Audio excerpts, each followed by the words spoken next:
नमस्कार दोस्तों, बेबाक भाषा के दो टूक कार्यक्रम में आपका स्वागत है। देश का नौजवान प्रधानमंत्री नरेंद्र मोदी जी से यह जानना चाह रहा है कि कब वह पेपर लीक रुकवाने जा रहे हैं, कब एजुकेशन सिस्टम पे इतना तगड़ा जो भ्रष्टाचार का शिकंजा है उसे खत्म करने जा रहे हैं। और देखिए, प्रधानमंत्री नरेंद्र मोदी जी योगा का झोला उठाकर चल दिए कश्मीर की सुनहरी वादियों की तरफ और वहां पर जाकर वह ऐलान करने जा रहे हैं कि किस तरह से यूथ को एम्पावर करेंगे। मोदी जी, पहले यह तो बता दीजिए कि देश का नौजवान जो झेल रहा है, जिस तरह से आपने पूरे सिस्टम को करप्ट कर दिया है, एजुकेशन सिस्टम को करप्ट कर दिया है कि नीट के बाद नेट की परीक्षा वह भी आपको कैंसिल करनी पड़ी, पेपर लीक हुआ। एनटीए पर आप और आपके शिक्षा मंत्री पूरी तरह से चुप हैं। जो सो कॉल्ड आपने बनाई नेशनल टेस्टिंग एजेंसी, जिसके जरिए हो रहे हैं सारे एग्जाम और एक के बाद एक हो रहे हैं पेपर लीक, इस पर आप चुप हैं और आपके पास कोई रास्ता नहीं है, कोई जवाब आप देने को तैयार नहीं हैं। बस अब आप देश और दुनिया को योग करने का तंत्र बता रहे हैं। मुझे लग रहा है कि क्या आपके इस योगासन में यह भी योग है क्या कि पेपर लीक हो तो कैसे नौजवान अपनी एंजाइटी को कंट्रोल करे, कैसे गुस्सा ना हो और कैसे हर जगह पहले आप जय श्री राम कहते थे, अब जय जगन्नाथ किस तरह से भजे और सोच ले कि उसकी एजुकेशन प्रणाली अब गई डल झील में डुबकी लगाने। और देखिए, देश के नौजवानों और सारे नागरिकों के सामने जो भविष्य का संकट मंडरा रहा है, उस पर राहुल गांधी ने की एक अहम प्रेस कॉन्फ्रेंस और उठाए बहुत जरूरी सवाल। राहुल गांधी ने एक बहुत बड़ी बात कही कि पेपर लीक एंटी नेशनल है, यानी देश के खिलाफ कार्रवाई है। यह एक अपने आप में बहुत बड़ा एजेंडा फिक्स किया राहुल गांधी ने और देश के तमाम नौजवानों के दिमाग में भी यही बात है कि जो देश के भविष्य के साथ खिलवाड़ कर रहा है वह निश्चित तौर पर 100% राष्ट्र विरोधी ही होगा। अब निश्चित तौर पर प्रधानमंत्री के लिए ये शब्द बहुत भारी पड़ने वाले हैं। में पेपर लीक हो रहे हैं, उसको नरेंद्र मोदी रोक नहीं पा रहे हैं या रोकना नहीं चाहते हैं। नुकसान स्टूडेंट्स का होता है। जो हिंदुस्तान के स्टूडेंट्स हैं, मैं जानता हूं कि आप इन एग्जाम्स के लिए महीनों सालों काम करते हो। ये आपका फ्यूचर है और आपके फ्यूचर से खिलवाड़ किया जा रहा है। मध्य प्रदेश में व्यापम हुआ और अब उस व्यापम को नरेंद्र मोदी जी और उनकी सरकार पूरे देश में फैलाने का काम कर रही है। पेपर लीक का कारण है कि सारे के सारे वाइस चांसलर्स, एजुकेशन सिस्टम को बीजेपी के लोगों ने, उनके पेरेंट ऑर्गेनाइजेशन ने कैप्चर कर रखा है। जब तक ये कैप्चर रिवर्स नहीं किया जाएगा तब तक पेपर लीक चलता जाएगा।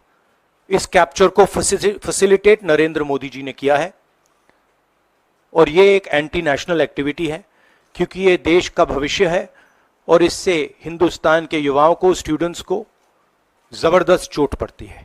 और आइए सुनते हैं अब दूसरी कड़ी, क्योंकि दूसरी कड़ी बहुत इंपॉर्टेंट है। हमें यह जानना जरूरी है कि आखिर 10 साल में ऐसा क्या हुआ कि पूरा एजुकेशन सिस्टम कोलैप्स कर गया। पेपर लीक और पेपर लीक। जो ब्यौरा है, भारत का नक्शा भी यह देखिए, 45 पेपर लीक का ब्यौरा है इसमें और उससे पता चलता है कि पूरे सिस्टम में भ्रष्टाचार का घुन लग गया है, बिल्डिंग कोलैप्स कर रही है। और इस बारे में राहुल गांधी ने दो टूक शब्दों में कहा कि दरअसल यह इसलिए हो रहा है क्योंकि मोदी जी ने अपनी विचारधारा के लोगों को यहां पर घुसा दिया है। मीडियोकर लोग हैं, ऐसा नहीं कि देश में ईमानदार लोगों की कमी है। दिक्कत यह है कि मोदी जी को ईमानदार लोग नहीं चाहिए, उन्हें ऐसे लोग चाहिए, वह सिस्टम चाहिए जो लोगों को और खास तौर से छात्रों को अच्छी शिक्षा से मोड़कर भक्त शिक्षा में तब्दील कर दें। आइए सुनते हैं राहुल गांधी। अगर हिंदुस्तान में बहुत सारे ऑनेस्ट लोग हैं बहुत सारे ऑब्जेक्टिव लोग हैं। अगर ऑब्जेक्टिव लोगों को, ऑनेस्ट लोगों को आप ये काम दोगे, पेपर लीक नहीं होगा। अगर आप मीडियोकर लोगों को राजनीतिक बेसिस पे, आइडियोलॉजिकल बेसिस पे चुन के करोगे तो ये काम होगा। और ये मैं कह रहा हूं, दोहराता जा रहा हूं कि हर हिंदुस्तान की हर संस्था को कैप्चर कर रखा है, लीगल सिस्टम को, ब्यूरोक्रेसी को, इंटेलिजेंस एजेंसीज को, इन्वेस्टिगेटिव एजेंसीज को, एजुकेशन सिस्टम को।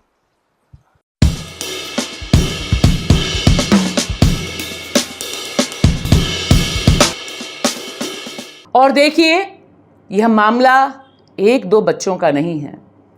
अगर नीट यूजी परीक्षा यानी मेडिकल दाखिले में परीक्षा में जो घोटाला हुआ, सिर्फ इस साल का ब्यौरा उठाएं तो 24 लाख बच्चे, उनका भविष्य और उनसे जुड़े परिवार वालों का भविष्य दांव पे लगा है। और यह जो पीएचडी स्कॉलरशिप के लिए परीक्षा हुई, नेट परीक्षा, इसमें 9 लाख स्टूडेंट्स, जी हाँ 9 लाख स्टूडेंट्स। यह तो सिर्फ टिप ऑफ द आइसबर्ग है, यानी सिर्फ सतह के ऊपर जो दिखाई दे रहा है भ्रष्टाचार वह है। क्योंकि आपको याद रखना चाहिए कि यही मुद्दा है उत्तर प्रदेश में, यही मुद्दा था बिहार में, जब छात्र सड़कों पर उतरकर चिल्ला रहे थे कि हमारी परीक्षा के साथ खिलवाड़ करना बंद करो, हम एग्जाम देकर एक सम्मानित जिंदगी जीना चाहते हैं, अच्छी नौकरी, अच्छा भविष्य हमारा कॉन्स्टिट्यूशनल राइट है। लेकिन देखिए, तमाम प्रदर्शनों पर किस तरह से लाठीचार्ज उस समय भी हुआ और आज की तारीख में भी हो रहा है। यह बड़े पैमाने पे जो आवाज है, इस आवाज को जिस तरह से दबाया गया फील गुड में और आज की तारीख में भी दबाया जा रहा है, असली मुद्दा यह है कि चाहे गुजरात हो या फिर मध्य प्रदेश जो कि कुख्यात रहा है व्यापम के लिए, और उत्तर प्रदेश जहां पेपर लीक तो एक ऐसा रूटीन बन गया कि किसी भी एग्जाम में जो बच्चे पास होते हैं उन्हें ये श्योरिटी नहीं होती है कि एग्जाम होगा या जो एग्जाम हुआ है उस आधार पर कोई परिणाम भी घोषित होगा या नहीं। यह वाकई एक डिजास्टर है, एक बड़ी विभीषिका है जिसके मुहाने पर इस समय देश का नौजवान बैठा हुआ है, खड़ा हुआ है, प्रोटेस्ट कर रहा है।